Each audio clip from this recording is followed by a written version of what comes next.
Hi everyone and welcome to today's Drama Hospital recap. Well, yesterday's Drama Hospital recap. Thanks for being patient with me last night. As you know, if it gets too late, it's just not going to be quality, and I don't want to make something that's not quality, so let's get right to it. So, J-Sam seemed to be on a stakeout, and Jason thinks something doesn't add up with what happened to Morgan. So, the driver leaving the key inside the car doesn't make sense to Jason. He left an opportunity for something to happen to Julian, which is, kind of the opposite of what his job is. And, what were his true motives? So let's ask him. That's where they're waiting. So Sam's going to record her conversation with him. She approaches him as Julian Jerome's daughter, and she thinks that they can help each other out. The conversation will stay between them. She just wants his version. She'll offer him extra cash. No one will ever know. I'm like, that definitely sounds like you're definitely recording. When you're like, no one's gonna know. Nope, no one. So Pete has nothing to say, so she brings up Jason, and he's like, what, are you trying to intimidate me? And she's like, no, that's his job. And then Jason comes up, and they're just so adorable. And I was like, I love them. Like, I really love them.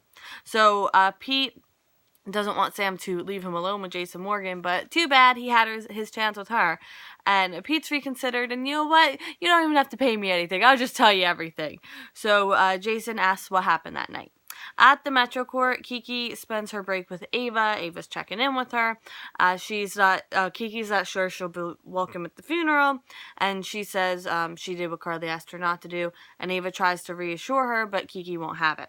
So Ava Ava, of course, has things to say about Carly, and how Carly apparently blames Kiki, and it's always going to be like that, and she doesn't want Kiki to have to endure that, but Kiki doesn't want to leave, and Ava wants her to just stop working entirely and maybe go back to school. And, Kiki's like, what, you trying to get rid of me? And Ava's like, no, I'm not trying to get rid of you. So Kiki says she can handle seeing Carly.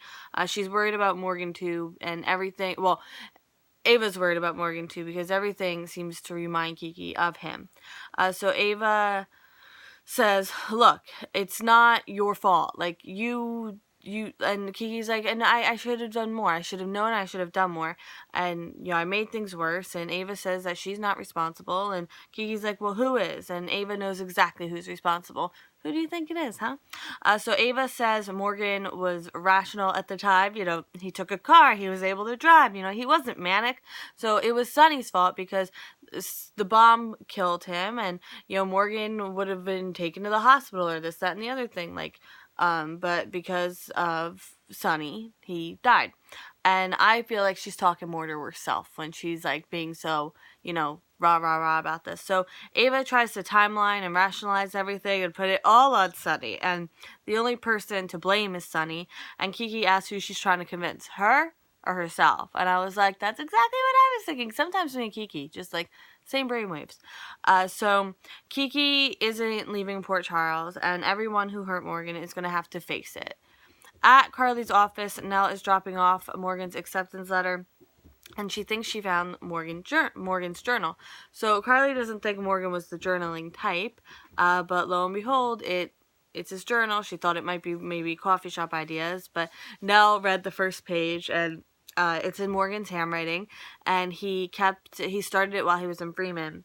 And Carly wants Nell to stay. The journal was Dr. Maddox's idea, but Morgan never told him he was keeping a journal because he didn't know if he'd keep up with it. So it turns out he was starting to feel better. His medicine was working. He wanted to try life again, be with Kiki and all the people he loved. He has accepted he's bipolar and he's okay, and like writing it down, seeing the words there. He vowed to take his medicine, not like, of course for him, but especially for his mother, so he'd be proud of her. And Morgan kept an entry every day, and he would make a check mark for when he would take his medicine. And he did stay on them. So he chronicled, when he got out of Freeman, then all his time with Kiki, the ups and downs. He was really excited to work at Perks. It sounds normal and happy.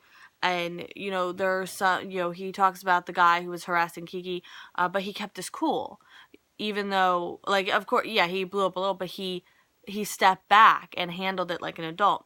So September 7th, the baseball cap order, he feels like a screw up, and then he's starting to get tired, and he's sleeping a lot. and everything feels off, and he doesn't know why, and he says he talked to Nell. I know what's wrong. I want to go back to school. And Nell's like, oh my God, Carly, I'm so sorry. And Carly's like, no, like, it's not that. So then his handwriting is starting to slip up, and it was almost like he was going into a manic episode, and his handwriting got worse and worse, and there's no sentence structure, and he's like writing out of the lines and just bits and pieces of just like expelled, busted, paper, like stuff like that.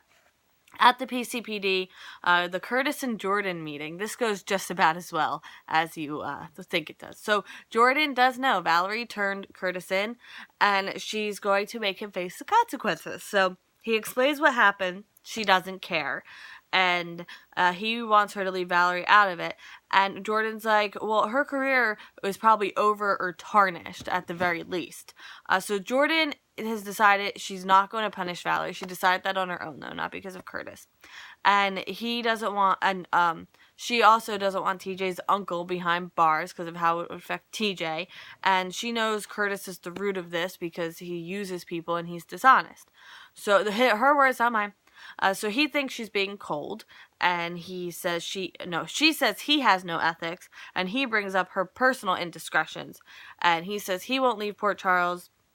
And she's like, well, you'll never work for a jurisdiction again. Like, you keep rolling around with your lowlives because you're never going to be a cop again.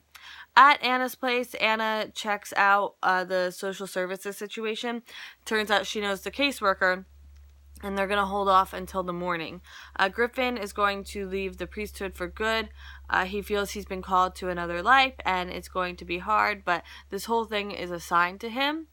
Charlotte is up from her nap. They play cards, and she's hungry, and they can either order in or go out, and Charlotte likes the idea of going out like a family. At Alexis's place, Alexis accepts Valentine's job offer, and she wants a professional relationship, nothing else, because he seems to want to bond as siblings. She goes through the paperwork. His whole story is Nicholas wanted to unload the estate, and Valentine was doing him a favor by having him sign it over to him, and he says that, it doesn't need to make sense. He signed it, and that's all. And Alexis is like, yeah, that's all fine if it was just you saying that. But there's a witness. So Valentine really hoped to form a family connection, but Nicholas is a breaking point for Alexis. Like, she can't look past the fact that he killed Nicholas. So Valentine is leaving, and he has another document for her, notarized, but it's in Greek, and he wants her to go over it. Valentine gets a text, and he seems pleased and leaves. Back at the MetroCorps, Anna and Griffin get a text and the DNA results are in. So Anna leaves to go get it from the messenger downstairs. And Valentine walks in and Griffin sees him. And I'm like, oh, this is not good. And now end scene. I know, streamlined, fast. Boom, boom, boom. Anna comes back with the results. She sees Valentine after Griffin's like, over there. And they know he won't do anything there, like in public. But Griffin goes to talk to him while Anna is opening the results at the table, and he warns him away, and Valentine says that Charlotte is his daughter. And I was like, kind of called the law in this household that would ultimately be what happened, although I hope it's not true because Griffin is so good with her, and oh, I love Griffin. I had a dream. I'll tell you after I'm done with all this, but yeah, he was in my dream the other night. So Curtis says Jordan has something against him because of what she did to Tommy, and he reminds her of that, so she wants him out of the picture, and she goes to slap him, and he catches her. Jason asks Pete the truth, but someone shoots Pete before he can answer, and I'm like, what is happening here? This is bigger than just Sunny. Now I'm convinced that it was someone else. Carly sees the check marks in the journal, and they're all throughout. Even when he bought his paper and was expelled, he was making the check marks, so he never stopped taking his pills. So he wouldn't, and Nell's like, well, is it possible he wrote check marks and didn't? And she's like, well, he wouldn't have had a reason. Well, first of all, she didn't say this, but no one knew he was keeping this journal, so the only person he would be lying to is himself, because, he had hidden it. And also, this is what she says, he seems confused and frustrated as to why the medicine isn't working. He doesn't understand it. So she doesn't see how bipolar medication could get so ineffective so quickly. unless something was wrong with the pills. Kiki and Ava leave on a good note. Ava gets a text. It's a block number that says, "I saw you. I know what you did to Morgan." And I was like, oh my goodness, she's not going to get away with this. And I'm literally the happiest person on earth right now. Yay. But not really, because poor Morgan. He didn't deserve that. But thank you so much for watching yesterday's General Hospital recap. I will see you Monday. Right? I think. Yeah, it should be a new one Monday. Well, if it's not, then I'll see you Tuesday or later. You know, whatever. But I'll see you then for more General Hospital. So official end of recap. But yeah, in my dream the other night, I had a dream that like they killed Griffin off, and I was really sad because I really liked him.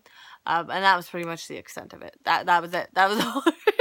It was like a part of a bigger kind of nightmarish dream that was not good, but it was from watching too much stuff right before bed, and I was like, I shouldn't do that. But anyway, I'm not going to ramble on too much, but yes, I'm planning to have the wrap-up video up tomorrow, because I know it's a timely thing, and I've been going through, I'm almost done, but I do plan to have that up tomorrow, and I will see you tomorrow for more General Hospital. No, I'll see you Monday, or whenever, for more General Hospital. I hope you have a great weekend. Bye!